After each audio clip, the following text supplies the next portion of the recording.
রাজ্য সরকারের সাম্প্রতিক নির্দেশের পর দক্ষিণ দিনাজপুর জেলার সরকারি ও বেসরকারি স্কুলগুলিতে প্রার্থনা সভায় বন্দে মাতরম গাওয়া শুরু হয়েছে।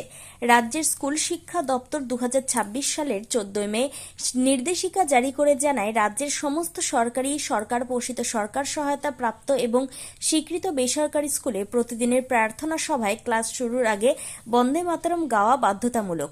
নির্দেশটি জারির সঙ্গে সঙ্গে কার্যকর হয়। মঙ্গলবার গঙ্গারামপুর শহরের গঙ্গারামপুর উচ্চ বিদ্যালয়ে প্রার্থনা সভায় প্রথমে বন্দে মাতরম এবং পরে জাতীয় সঙ্গীত জনগণমন গাওয়া হয়। একই ছবি দেখা যায় গঙ্গারামপুর অমল বন্ধু বিদ্যানিকেতনেও। সেখানে প্রার্থনা সভার শুরুতে বন্দে মাতরম এবং তারপর জাতীয় সঙ্গীত পরিবেশন করেন পড়ুয়ারা। শিক্ষকদের একাংশের মতে, প্রতিদিন বন্দে মাতরম গাওয়ার মাধ্যমে ছাত্রছাত্রীদের মধ্যে দেশাত্মবোধ, জাতীয় চেতনা ও সাংস্কৃতিক মূল্যবোধ আরও বিকশিত হবে। গঙ্গারামপুর সাব ডিভিশনের একটা অত্যন্ত ঐতিহ্যবাহী স্কুল গঙ্গারামপুর হাই স্কুল।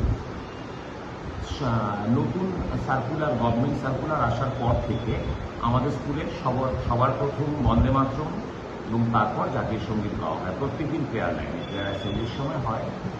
আগে কি গান গাওয়া হতো? আগে শুধু জাতীয় সঙ্গীত হতো, ন্যাশনাল অ্যান্থেম হতো, আচ্ছা, তারপরে জনগণমন এটা হতো। এখন বন্দে মাতরমটা প্রথমে হয় অ্যাজ পার সার্কুলার, ঠিক আছে, তারপরে জনগণমন।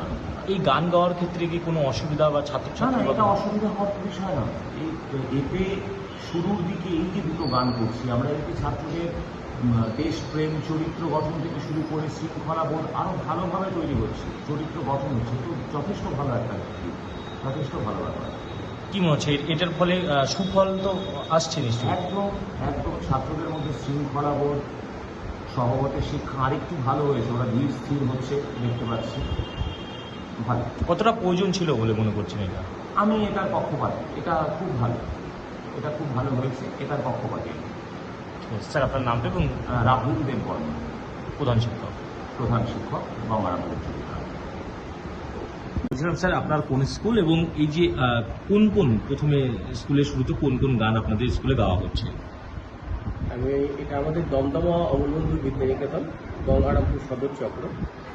আমাদের যেটা করা হয়, এবং বন্দে মাতরমটা আমরা আগেও করতাম, কিন্তু আমাদের অপশনাল কি ছিল, এই সঙ্গীতটা আমরা উইকলি একটা সপ্তাহ এই সঙ্গীত, তার সাথে আমরা জনগণ করতাম।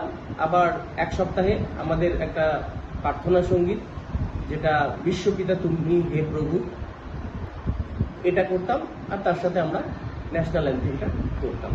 আর এখন আমরা, যেহেতু আমাদের আগেই করা ছিল, তাই খুব একটা বাচ্চাদের অসুবিধে হচ্ছে না আমাদের, বরঞ্চ যেহেতু আমাদের আগেও করতাম, যার জন্য আমাদের এখন ভালোই হচ্ছে, অসুবিধা হচ্ছে না। মানে আপনাদের 3টা গানই চলতো, তাই তো? হ্যাঁ, 3টে গানই চলতো। এখন কি বাচ্চাদের করতে কোনো অসুবিধা হচ্ছে না, তাই তো? না। কতটা প্রয়োজন ছিল বলে মনে করছেন এটা, যেহেতু সরকার এটা প্রয়োজন ছিল জন্যই আমরা কিন্তু আগে থেকেই এটা করতাম আর কি। আমার তো মনে হয়েছিল এটা খুব জানা দরকার এবং করাও খুব দরকার ছিল, যার জন্য আমরা আগে থেকেই এটা আমরা করতাম। মানে এটার ফলে কি ছাত্রছাত্রীদের কি বিকাশের ক্ষেত্রে কোনো তা তো অবশ্যই, এটা আমাদের এমন একটা গান যেটা আমাদের হৃদয়কে নাড়িয়ে দিয়ে যায়। তো এই জাতীয় সঙ্গীত সম্পর্কে বাচ্চাদের যেমন জানতে হয়, ন্যাশনাল অ্যান্থেমটা অর্থাৎ জনগণটা তো বাচ্চারা করছেই, তার সাথে জাতীয় সঙ্গীত অর্থাৎ বন্দে মাতরমটাও করছে। এটা বেশ ভালো একটা বিষয়। আমার তো মনে হয় এতে বাচ্চার বিকাশের দিক থেকে আরো ভালো, এবং দেশমাতাকে সুন্দরভাবে জানার একটা অবকাশ, এবং দেশমাতার প্রতি তার শ্রদ্ধা জ্ঞাপন করার একটা বিশেষ সুযোগ এতে হয়েছে। ঠিক আছে স্যার, আপনার নামটা বলবেন এবং অলোক সাহা, প্রধান শিক্ষক। গঙ্গারামপুরবাসীর জন্য সুখবর, উন্নত চিকিৎসার এক নতুন দিগন্ত নিয়ে 29 মে থেকে শুরু হলো কোনার হেলথ কেয়ার। এখানে আপনি পাবেন 24 ঘন্টা জরুরি পরিষেবা, অভিজ্ঞ ডাক্তার, প্যাথোলজি, ফার্মেসি ও ডায়ালিসিসের মতো আধুনিক সুবিধা, জেনারেল মেডিসিন, গাইনি, শিশু বিভাগ থেকে শুরু করে আইসিইউ ও মডুলার অপারেশন থিয়েটার, সবই এক ছাদের তলায় সাশ্রয়ী মূল্যে।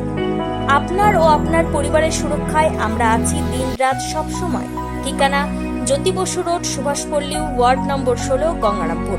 Helpline number 9242720091।